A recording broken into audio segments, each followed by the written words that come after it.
Di Indonesia ada satu sosok yang seakan tak pernah benar-benar pergi meskipun dia sudah tidak lagi duduk di kursi nomor 1 Republik ini. Joko Widodo bukan hanya pernah menjadi presiden, dia sudah meresap menjadi sesuatu yang lebih dari itu. Seperti bayangan kekuasaan yang tak pernah luntur, Jokowi tetap menjadi sosok yang mengendalikan banyak hal, meski secara formal jabatannya sudah berakhir.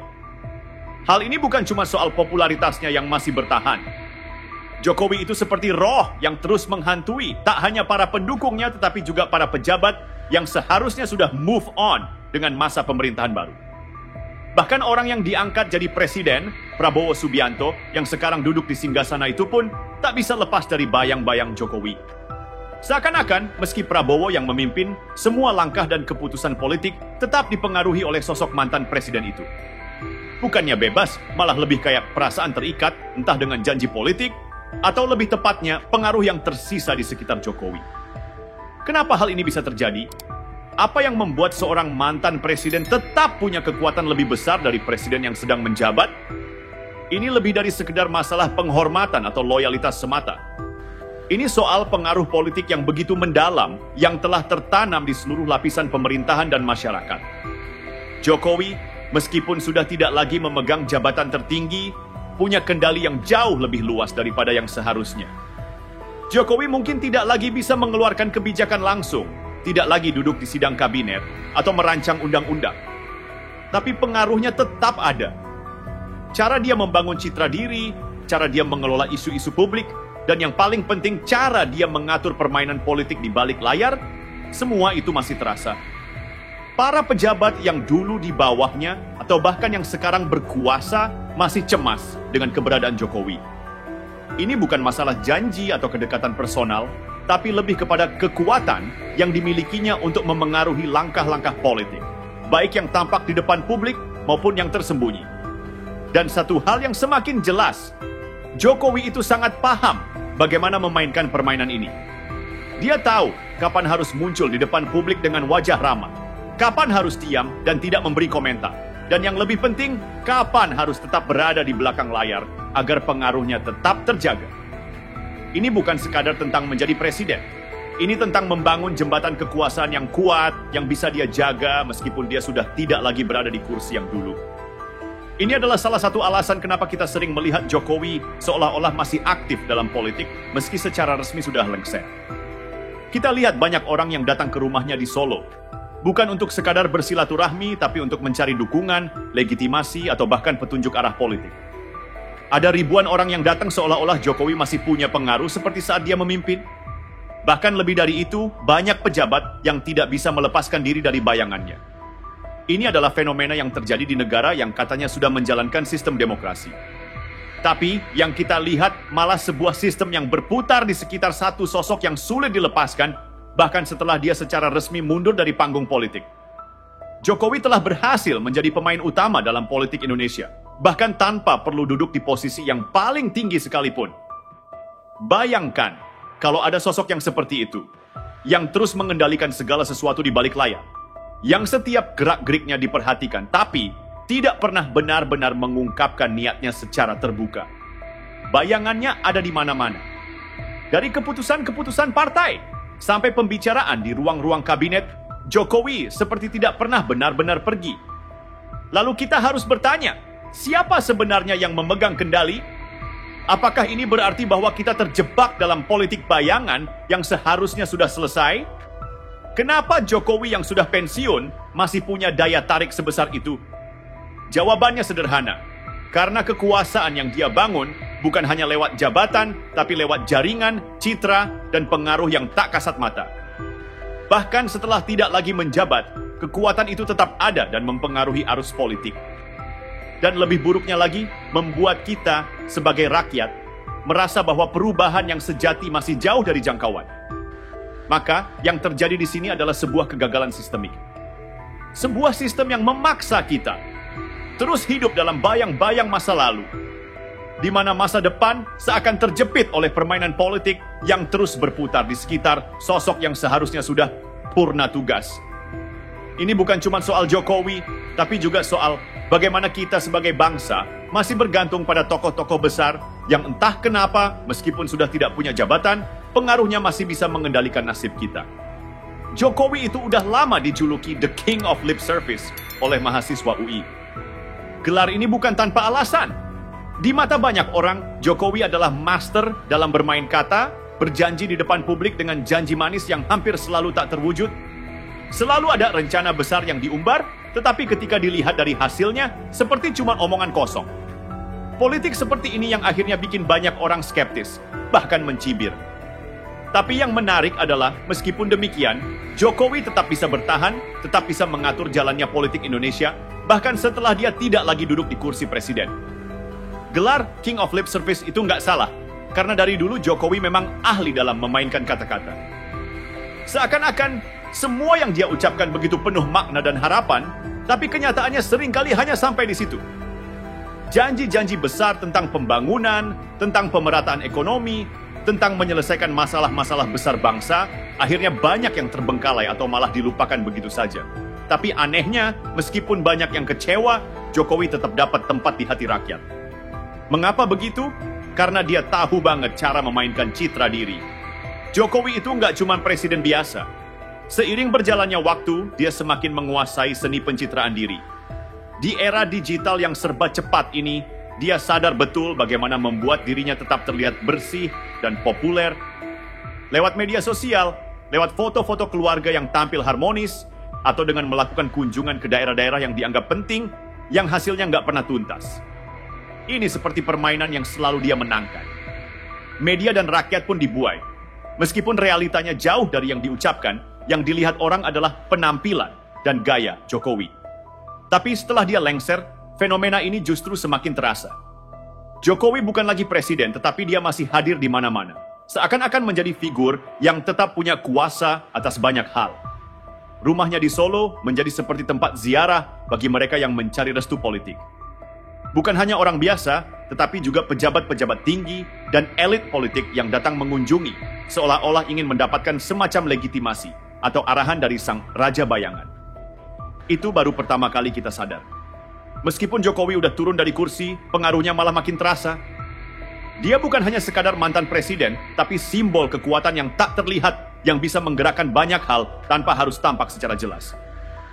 Keberadaannya tetap bisa mengontrol banyak hal. Sementara Prabowo yang memimpin sekarang seakan tidak bisa sepenuhnya keluar dari bayang-bayang Jokowi. Bahkan dalam banyak kasus, dia terlihat seperti sedang mencari arah dengan tetap melibatkan orang-orang yang dekat dengan Jokowi. Apakah ini artinya Jokowi masih menarik sumbu politik? Atau apakah ini menunjukkan bahwa setelah bertahun-tahun berkuasa, kekuatan politik Jokowi telah menjadi bagian dari struktur yang tak bisa tergoyahkan? Seiring berjalannya waktu, para politisi dan analis politik semakin mengakui satu hal. Jokowi itu bukan hanya the king of lip service, dia juga menjadi raja bayangan dalam politik Indonesia. Bayangannya ada di mana-mana, tak hanya pada level pejabat negara, tapi juga pada masyarakat yang terperangkap dalam citra dan narasi yang dibangun olehnya. Ini jadi masalah besar, karena apa yang seharusnya menjadi pemerintahan baru justru masih tersandera dengan permainan politik yang diwariskan dari masa lalu. Bukan berarti Jokowi langsung mengendalikan semuanya dari balik layar, tidak. Tapi cara dia menata citra diri dan mendekatkan diri pada publik dengan cara yang sangat strategis membuat dirinya selalu muncul sebagai sosok yang bisa dipercaya. Padahal kenyataannya, banyak dari janji-janjinya yang tidak tercapai, banyak proyek yang terhenti, dan kebijakan yang tak jelas dampaknya. Apakah ini kebetulan? Ataukah ini memang sengaja dilakukan agar meskipun dia sudah tidak memegang kekuasaan formal, Jokowi tetap bisa mengatur jalannya politik Indonesia? Pencitraan ini telah membawa Jokowi menjadi raja yang tak tampak. Namun kekuatannya lebih berbahaya daripada presiden yang saat ini menjabat. Jokowi tidak hanya menjadi simbol dari keberhasilan pemerintahan sebelumnya, tetapi juga menjadi figur yang mampu menggoyang kursi, kekuasaan yang kini ditempati oleh orang lain. Kalau ada satu hal yang paling mencolok dari Jokowi, itu adalah ambisinya yang tak terpuaskan. Ambisi ini tidak hanya soal dia ingin terus berkuasa, tapi juga soal bagaimana dia mencoba untuk memperpanjang eksistensinya dalam politik Indonesia, bahkan setelah jabatannya selesai. Salah satu buktinya adalah wacana soal masa jabatan 3 periode yang sempat ramai dibicarakan di masa akhir pemerintahannya. Ini bukan cuma tentang soal kuasa, tapi soal bagaimana Jokowi menggoda sistem untuk terus mempertahankan dirinya meskipun itu bertentangan dengan konstitusi. Jokowi seringkali berkata, "Saya nggak mau 3 periode." Tapi di balik kata-kata itu ada sesuatu yang lebih besar yang sedang terjadi. Tidak sedikit orang yang menganggap bahwa Jokowi, meskipun secara eksplisit menolak untuk memperpanjang masa jabatannya, sebenarnya diam-diam mendukung segala upaya yang bertujuan untuk memberi jalan bagi perpanjangan masa jabatan presiden. Entah itu lewat relawan, buzzer, atau pernyataan-pernyataan publik yang ambigu, semuanya seolah memberikan sinyal bahwa Jokowi tidak sepenuhnya rela melepaskan kursi kekuasaannya. Ini adalah ironi besar. Di saat seluruh dunia dan juga negara kita berbicara tentang limitasi kekuasaan dan pentingnya menjaga prinsip demokrasi, Jokowi justru terlibat dalam perdebatan yang mengarah pada upaya memperpanjang kekuasaannya. Tentu saja, ini bukan hal yang langsung dia ungkapkan dengan gamblang. Namun, dengan cara-cara halus yang mengarah pada narasi tersebut, Jokowi tetap terlihat seperti seseorang yang merasa bahwa kursi presiden adalah sesuatu yang sulit untuk ditinggalkan. Semua ini memberi kesan bahwa Jokowi, meskipun tahu batas waktu kekuasaannya, tetap merasa bahwa dia adalah yang terbaik untuk Indonesia. Seolah-olah tanpa dirinya, negara ini akan kehilangan arah. Ambisi 3 periode ini tentu mengundang reaksi keras dari berbagai kalangan, terutama dari pengamat politik dan masyarakat yang sudah lelah dengan drama-drama politik semacam ini. Kenapa? Karena mereka tahu bahwa ini bukan soal kepentingan rakyat, melainkan soal kepentingan pribadi yang terselubung. Jokowi seakan menunjukkan bahwa dia bisa mengendalikan segalanya, bahkan tanpa harus melibatkan dirinya langsung dalam politik praktis. Cukup dengan memberi sinyal-sinyal samar, atau lewat loyalis-loyalis yang selalu siap menjalankan perintah, dia bisa tetap bertahan dalam panggung kekuasaan. Dan yang lebih mengejutkan adalah kenyataan bahwa Jokowi tidak sendirian. Ada banyak orang di sekelilingnya yang sepertinya menyetujui upaya untuk mempertahankan pengaruhnya, bahkan setelah dia resmi lengser. Ini tidak hanya soal Jokowi, tapi juga soal bagaimana elit politik Indonesia seringkali lebih tertarik untuk mempertahankan kekuasaan dalam lingkaran yang sama ketimbang memberikan kesempatan bagi pemimpin baru untuk muncul dan membawa perubahan yang nyata. Di sini, kita mulai melihat bagaimana kekuasaan bisa menjadi sesuatu yang sangat adiktif, sebuah kehausan yang tak pernah bisa terpuaskan, bahkan setelah jabatan itu habis. Namun, ambisi 3 periode ini bukan hanya soal Jokowi. Ini juga soal bagaimana sistem politik Indonesia masih sangat rentan terhadap manipulasi kekuasaan. Seolah-olah, semua orang tahu bahwa Indonesia butuh pemimpin baru, tapi pada saat yang sama, sistem ini terus mempertahankan wajah-wajah lama yang tidak mau pergi begitu saja. Jokowi dengan segala kemampuannya dalam memanipulasi opini publik, seakan menjadi simbol dari keserakahan politik yang lebih besar. Keserakahan untuk terus berkuasa, untuk tetap mengendalikan jalannya pemerintahan, meskipun itu sudah bukan haknya lagi. Puncaknya adalah ketika Jokowi sudah tidak lagi menjabat sebagai presiden, tapi justru semakin eksis di ruang politik. Setelah masa jabatannya berakhir, dia tetap menjadi figur yang selalu dipandang penting. Sejumlah orang bahkan menganggap bahwa Jokowi masih memiliki kekuatan di balik layar, kekuatan yang bisa menggerakkan segala sesuatunya tanpa perlu tampil di depan publik. Ini seperti game politik yang enggak ada habis-habisnya, di mana Jokowi tetap menjadi pemain utama meski sudah tidak lagi berada di lapangan. Yang paling mengganggu dari semuanya ini adalah bahwa ambisi Jokowi seakan melebihi batas wajar. Bukan hanya soal apakah dia harus menunggu waktu untuk benar-benar pensiun, tapi lebih soal bagaimana dia terus membangun kekuasaan, meskipun sudah tidak lagi memegang tampuk pemerintahan. Dengan segala cara, baik yang terang-terangan maupun yang tersembunyi, Jokowi berusaha menunjukkan bahwa dia adalah orang yang tidak akan pernah bisa dilepaskan dari kursi kekuasaan. Bahkan ketika masa jabatannya selesai, dia tetap memainkan peran besar dalam politik Indonesia. Bukan sebagai presiden, tapi sebagai raja bayangan yang terus mengawasi. Kalau bicara soal politik Indonesia, rasanya nggak bisa lepas dari satu kata, etika. Sebuah kata yang kelihatannya hilang entah kemana, seiring dengan berkembangnya gaya politik yang dimainkan oleh sosok-sosok seperti Joko Widodo. Kalau dulu kita punya standar bahwa politik harus dijalankan dengan moralitas, dengan etika, dan dengan rasa tanggung jawab kepada rakyat, sekarang semua itu seperti tinggal kenangan. Jokowi dengan segala caranya telah membunuh konsep itu, bahkan tanpa perlu menyentuhnya secara langsung. Politik yang diwarnai pencitraan, politisi yang lebih mementingkan image daripada substansi, serta kebijakan yang kadang lebih berfungsi untuk melanggengkan kekuasaan pribadi ketimbang mengatasi masalah rakyat, semua itu jadi ciri khas dari era kepemimpinan Jokowi. Bayangkan, kita hidup di negara yang katanya berlandaskan pada demokrasi, tetapi kita disuguhi dengan politik yang lebih mengutamakan penampilan daripada integritas. Inilah yang terjadi ketika etika politik dibajak demi kepentingan sesaat. Salah satu contoh paling nyata dari hal ini adalah ketika Jokowi memilih untuk mengeluarkan dirinya sendiri dari PDIP, partai yang telah membesarkan namanya.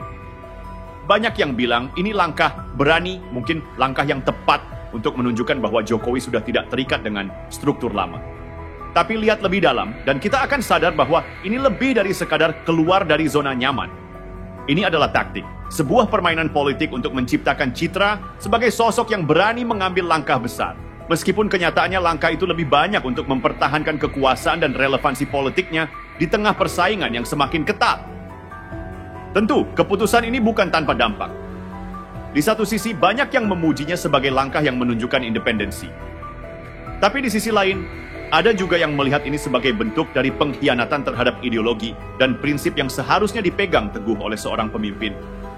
Jokowi seolah-olah memberi sinyal bahwa loyalitas itu bisa dibeli, bisa diganti, tergantung dari apa yang menguntungkan di saat itu. Dan kalau kita bicara soal moralitas, ini sudah jauh dari kata-kata berani jujur atau menegakkan kebenaran. Yang ada malah taktik licik yang lebih mengutamakan pencitraan daripada substansi. Yang lebih ironis lagi adalah bagaimana elit-elit politik lainnya ikut-ikutan bermain di ranah yang sama. Mereka yang seharusnya memimpin dengan etika dan moralitas, malah terjebak dalam permainan tak bermoral yang diajarkan oleh Jokowi. Mereka lebih memilih untuk ikut dalam pencitraan, lebih memilih untuk tampil di depan publik sebagai sosok yang bersih, meskipun di baliknya mereka tahu betul bahwa itu semua hanya ilusi. Semua ini merusak sistem yang seharusnya menuntut integritas dan malah menciptakan lingkungan di mana etika hanya sekadar kata yang tidak punya makna. Apa yang dilakukan Jokowi di masa pemerintahannya dengan segala manipulasi politiknya bukan hanya berbahaya untuk demokrasi, ini juga berbahaya untuk moral bangsa. Bayangkan rakyat dipaksa untuk menganggap bahwa keberhasilan adalah tentang seberapa baik kamu bisa membuat diri terlihat baik, bukan seberapa banyak pekerjaan yang benar-benar kamu selesaikan untuk kemaslahatan rakyat. Jokowi berhasil menanamkan pandangan bahwa yang terpenting adalah penampilan dan bukan isi. Ini adalah politik tanpa nurani. Ini adalah politik yang lebih mementingkan pencitraan daripada kebermanfaatan nyata bagi rakyat. Bahkan setelah masa jabatannya berakhir, Jokowi tetap berhasil menjaga citranya. Ini bukannya menunjukkan keberhasilan politik yang sesungguhnya, tetapi lebih kepada bagaimana dia mengelola persepsi publik dengan cerdik. Orang-orang tetap datang padanya, bukan karena dia berhasil memenuhi janji-janji politiknya, tetapi karena mereka merasa bahwa dia masih punya pengaruh, bahkan setelah keluar dari panggung utama. Media membantu mewujudkan citra itu, terus-menerus menyiarkan aktivitasnya, padahal sebagian besar itu hanyalah gerakan pencitraan yang tidak lebih dari sekadar aksi kosong yang tak menyentuh inti permasalahan bangsa. Dan yang lebih parah lagi, fenomena ini malah jadi contoh buruk bagi para politisi dan calon pemimpin masa depan.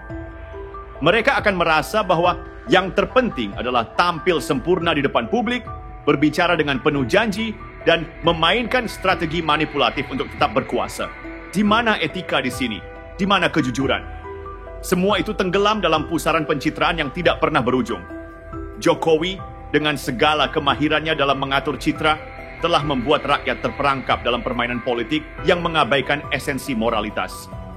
Di tangan Jokowi, etika politik jadi mati suri, dan yang bertahan hanyalah politik yang penuh dengan ilusi, manipulasi, dan ketidakmampuan untuk menghadirkan perubahan nyata. Namun, bukan berarti ini tak bisa diubah. Politik Indonesia bisa kembali pada esensi yang lebih mendalam, politik yang menjunjung tinggi etika, kejujuran, dan moralitas. Tapi untuk itu, kita butuh lebih dari sekadar omongan kosong. Kita butuh pemimpin yang siap menunjukkan tindakan nyata, bukan sekadar berusaha tampil baik di depan kamera. Sayangnya, selama etika terus terpinggirkan, kita akan terus terjebak dalam siklus yang sama, sebuah politik yang tidak pernah benar-benar menyentuh akar masalah dan hanya fokus pada pencitraan.